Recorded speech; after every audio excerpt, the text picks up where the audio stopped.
3 reasons why relationships fail. That's good. So much of what we are about is helping us have quality relationships.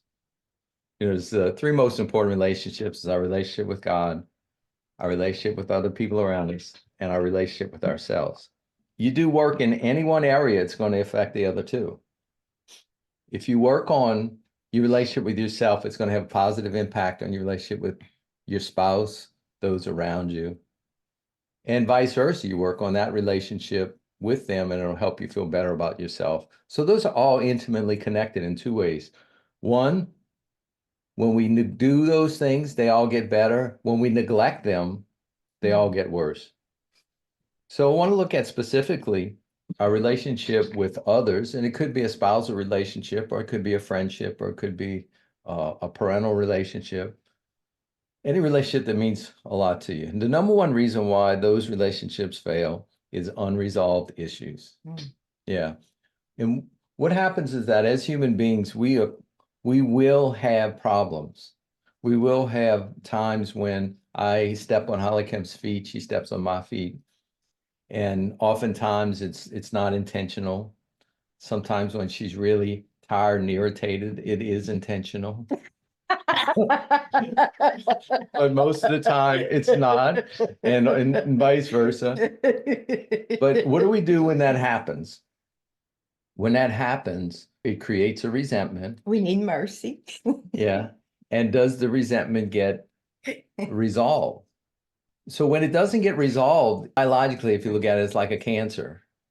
It gets in the body and it starts to spread and destroys the body. Well, in the same way, unresolved issues get inside of us and it starts to destroy the quality of the relationship. It starts to color it.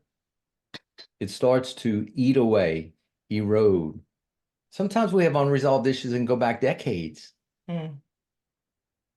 I remember when you called me that name in 6th grade, The importance of doing the wounded child work is what? Is that I'm start to resolve the unresolved issues. I start to let it go. The process that Jesus gave us, it was very simple, is forgiveness. Is recognizing I've been hurt by an individual, looking at what is the emotional impact of that hurt, and I'm laying that emotional impact on the altar, and I'm asking God to remove it. Forgiveness, which is the resolving of the process of resolving resentments and hurts, is actually a grace. It's not something that we can muster up naturally. I think what's natural to our personhood is retaliation, is an eye for an eye. It's a tooth for a tooth. Grace is it's counterintuitive, right? Because it's like, okay, you wrong me and I'm supposed to right you. That's counterintuitive. But it's the way to resolve things. If I can get a couple that comes in for couples therapy, if I can get them to embrace those 2 simple principles of repentance and forgiveness, repentance, having a heartfelt sorrow for what I've done to hurt you, and letting go of the hurts that you've done to me. If I can get that to embrace that and to press into that, we can resolve anything, literally anything, even the most horrendous things. So unresolved issues is number 1.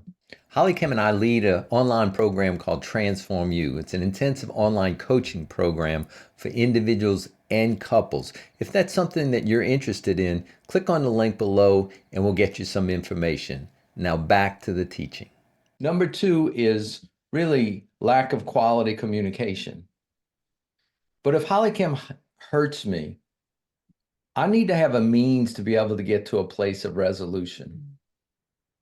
Because if I communicate in a way or don't communicate or communicate poorly, in the attempt to resolve it, it's going to end up creating what? Distance. It's not going to work. If I communicate it effectively and well, then it's going to create an interaction that causes what? Connection. Lack of quality communication is so important. In our language, it's really helpful to translate the paradigm. Holly Kim talks about that a lot. She says, a part of me wants to rip off your head. Part of me is really hurt. but I know that you really didn't mean it. And, what do we need to talk about? The quality communication starts with you first communicating with yourself. I got my 4-colored pen, and I use that periodically in the morning to journal. And whenever I'm dealing with a hot topic, I start with the red pen and I let my protector write. Let him do the unedited version. And then I do the blue pen, which is the wounded child. And I let him have a voice. What has he heard about? What does it remind me of? Da, da, da, da, da, da. And then after that, I do the black, which is the true self. And the black talks to those two parts and then also gives me my adult perspective. And then once I have that and I understand that, then I can communicate that to the other person. I need to be able to understand that first, translate it, and speak to it. And our guidelines for communication is to be direct, to be honest, and to be caring or loving. Not direct, honest, and cruel.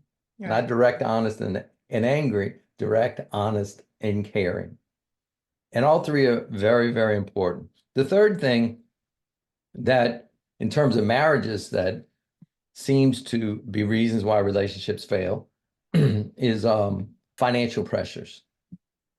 It's interesting if you're really struggling financially and as a couple and you're starting to have accumulations of debt, it's like something that's under the surface that's constantly there. It's always sort of edgy. On a lower level, creates levels of anxiety that color the things that I do.